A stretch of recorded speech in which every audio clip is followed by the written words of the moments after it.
Hey guys, what's up and welcome back to my channel. So let's get started. First, I'm going to prime my face using this Boscia primer, and I'm just applying that all over my face. And then I'm going to add some chapstick just to make sure I am ready for my face painting. Now we're moving on to our eyes. First, I'm going to prime my lids with my Tarte concealer.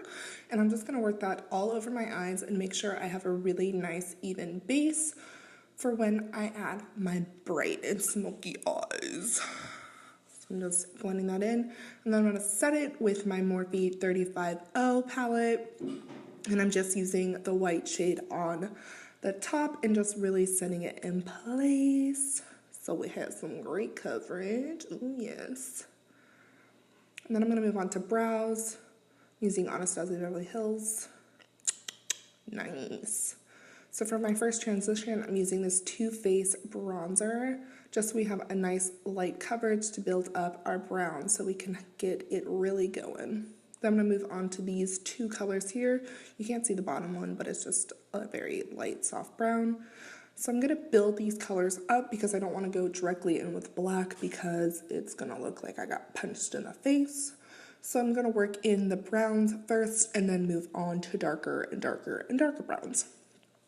So I'm keeping up with this diamond shape, making it very cat-like eye, the same normal pointiness I usually go for.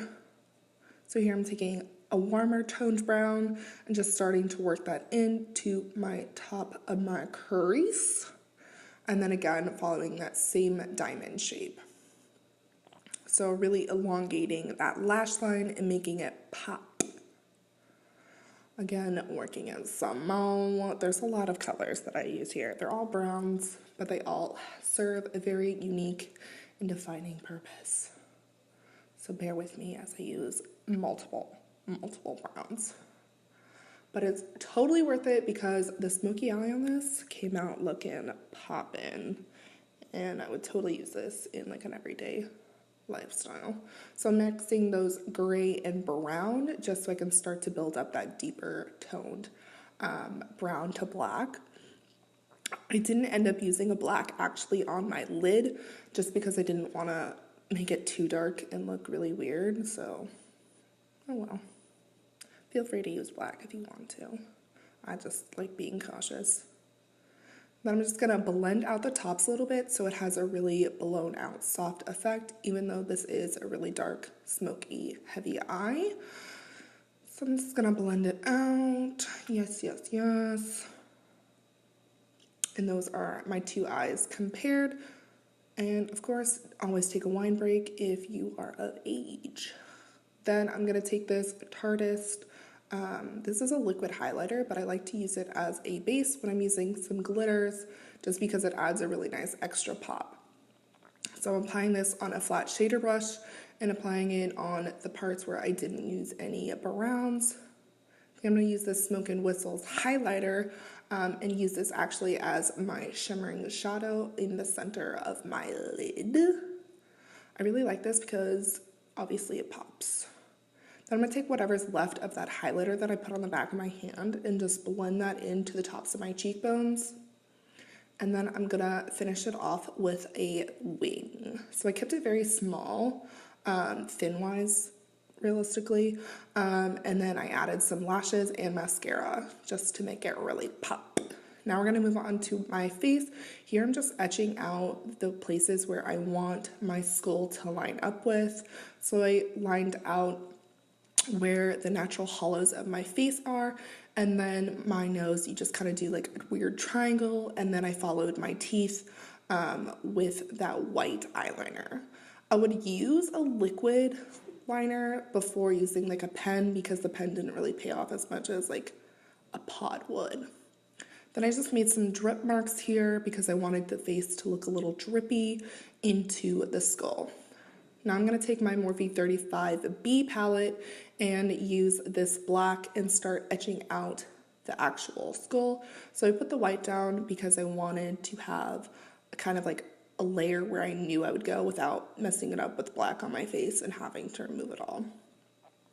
So here I'm just etching it out again, following those same white lines. You don't have to go necessarily where the white lines are, but it's a good place to start because then you kind of have like an outlining layer.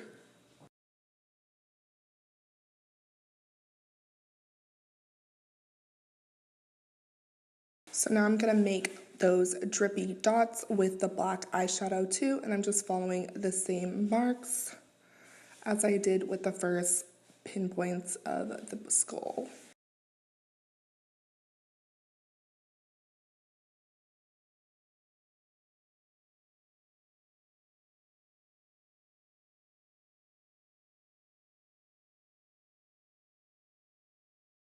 So make sure you guys take your time. It's really not permanent, so you can move it around afterwards, but I just kind of liked it leaving in the same place as before, and you can always darken it up later as I do with the black.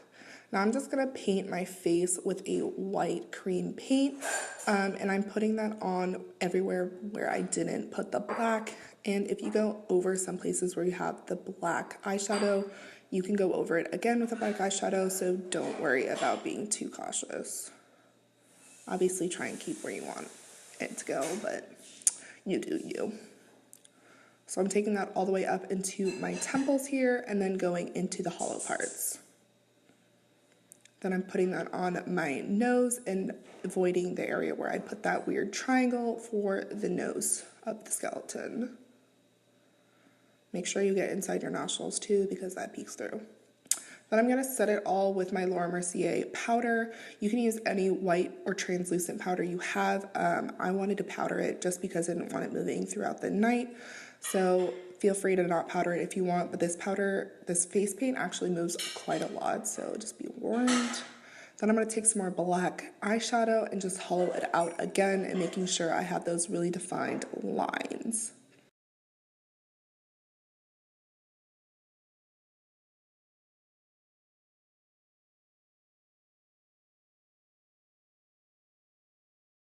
I'm kind of bringing it down a little bit more towards my teeth. And then I started to get a little bit of that shading inside of the hollows.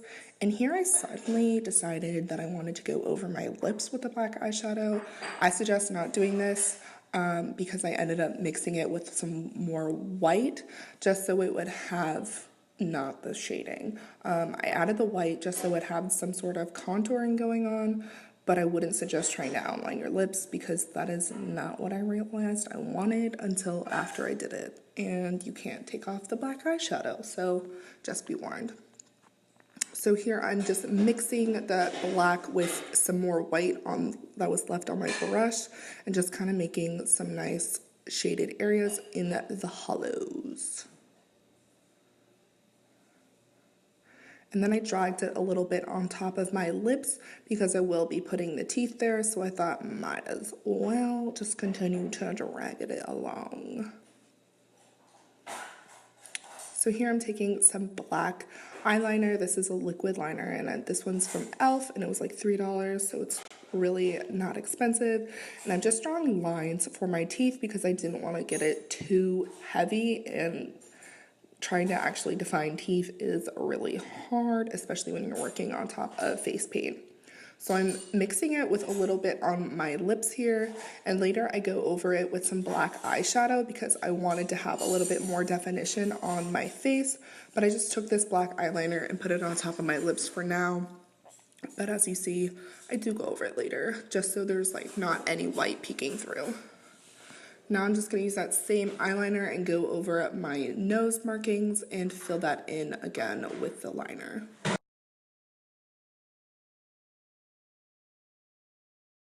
My nose doesn't really have to be neat at all because it's a skull, so like don't worry about it being like perfectly triangled at the top or like have a specific point, so just be aware.